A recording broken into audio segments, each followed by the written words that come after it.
Well, our social affairs correspondent, because I never go anywhere on my own, is here as well. And that wave of generosity, Jeremy, has just been fantastic. Well, so many heartwarming stories we've heard, Anne, over the last 6 months. Complete strangers taken into people's homes, often treated as if they're part of the family. There are real concerns now, though, about what happens next, because, as you know, hosts made a 6-month commitment. That deadline, that 6-month deadline, fast approaching now. And we know that around a quarter of hosts have said they're not planning to continue.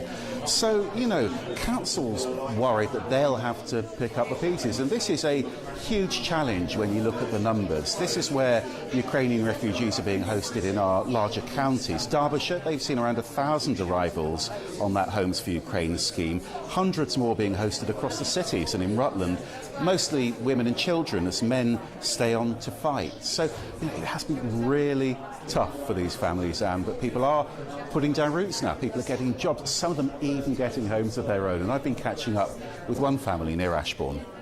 And then, in English, these are flowers. How do you live with strangers when you can't speak the same language? You're trying it in... It's almost 4 months since Liz's new house guests arrived from the horrors of the war in Ukraine. Yeah, we have 3, in Bucha. Yeah. Nika's now started school here, while 16-year-old Valeria's finishing her Ukrainian school year online. Her mum, Svetlana's, still making the biscuits she used to decorate for a living. A taste of home. I think what surprised me most is how fond we've become of the family. They're just really good, decent people.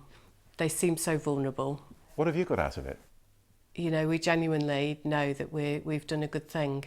And it's not something that everybody could do. We are fortunate we've got a house that's on 3 stories and they've got the entirety of the top floor. We share kitchen, so we see each other regularly during the day. We've settled into a rhythm. So my latest news is I've just left the British Embassy. But first, Liz had to bang some heads together. This was when she flew out to Prague to get their sponsorship visas sorted. They arrived with a phone full of memories from their old life in Bucha. Christmas, New Year, Nika's birthday celebration, and this basement where Svetlana and the girls spent a terrifying fortnight as their city was swamped by Russian troops. We will always want to go home. I and my family very miss in home, very miss in our country, because we have friends, we have parents. Some mornings, Svitlana will say that they were awake at 3 because their parents contacted them to say that the shelling had started or whatever, so they've been lying awake worrying to make sure that their parents survived the night. And so they're still dealing with the war back home, but they remain so positive despite everything that's going on. Arthur quickly found a job here making these plates for construction sites.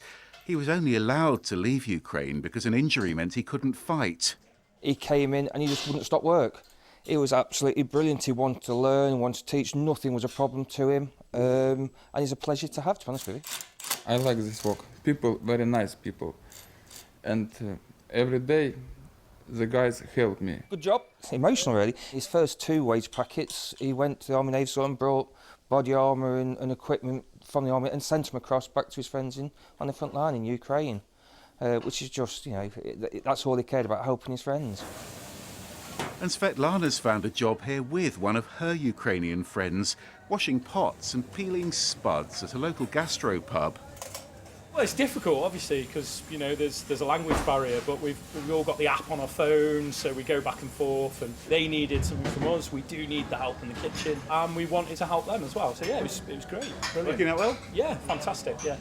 It's helped them save enough to rent their own home, and this week they're moving in. It means their own kitchen, their own space, and these welcome gifts from their neighbours. I'm going to be sad not to see them every day, but I think we'll still be helping to make England life work for them. They're still going to need a lot of support. They're very attached to our dogs. They love our dogs, so they will still come here and they'll see us. We're not going to lose touch. They'll still be in our lives. Liz Grattan there with what's a real success story, but there is uncertainty for others as that 6-month commitment to hosting comes to an end. Here's the government minister in charge of refugees. I do think the vast majority of people will not be made homeless, and that the early indications are that about 75% of sponsors will continue. And as I say, we do have other sponsors, homes for them to go to, and we are also starting a marketing and advertising campaign to get even more people. And at the moment, the British public have been absolutely brilliant. Well, meet Sarah Russell. Sarah, you're leading the council's response, aren't you? I mean, hearing the government minister there, he seems very positive, but the reality is there's still going to be some hundreds of Ukrainian families without a home. There are going to be lots and lots of guests that we still need to find ways to support. Some of that will be through other sponsors, some of it will be finding private rented accommodation, and some will come to councils needing that bit of extra support as well. He talked about extra support. Do you think that's enough? I think there is more the government can do. In particular, rent guarantee scheme would be really, really welcomed. For many of us, we'd ask a family member to support us when we were looking to rent for property for the first time. Obviously, many of our guests, their families are in Ukraine still, they can't do that. So there is more we can do, and we want to do everything we can to help. I mean, there are so many positive stories we know, but the East Midlands has already seen dozens of hosting relationships that have actually broken down. What do you do? How do you pick up the pieces with that? It's really important that we make sure guests can stay as welcome as possible, finding them new homes quickly, making sure that children can get places in schools, that they can continue lessons and continue to find employment. We have had to put in a lot of extra resources across councils throughout the East Midlands to make sure that support's there, but also working with incredible communities like we can see behind us. Very briefly, I mean, it's been huge generosity. What do you see for the future? I think people will continue to be generous, but I think we've got some real pinch points. Christmas is an obvious one, and people want to bring their own families home as well. We need to make sure we're doing everything we can so that these arrangements can continue and people can have the most settled life they can here. Brilliant. Sarah, thank you so much for joining us, and thanks for speaking to us. Well, other Ukrainian refugees have actually been able to be welcomed in by their families, and you may remember Maria's story. Now, Maria had a very emotional reunion here at Oakwood in Derby. She moved in with her mum and her British stepfather. 5 months on, though, we asked Maria to reflect on the 6 months that totally changed her life. It's very hard to imagine that the war can come to your country, to your city. Of course, I miss my home. Every day is a learning day. Well, everything is the biggest challenge. It's so changing that I thought to myself, yeah, I need to change too. So I colored my hair and then did a haircut. I like Derby very much. It's a very nice and cozy place. People are polite and kind. All my friends are my colleagues and they are very nice and friendly, and now I'm working as project coordinator. We are doing racking. My director is very nice. Kyle, he straight away learned some phrases in Ukrainian and started to say hello in Ukrainian, and that was really nice. Finally, I have my cats at home with me. It was a very big struggle because they didn't have license to enter UK. Nobody expect so many people coming with pets.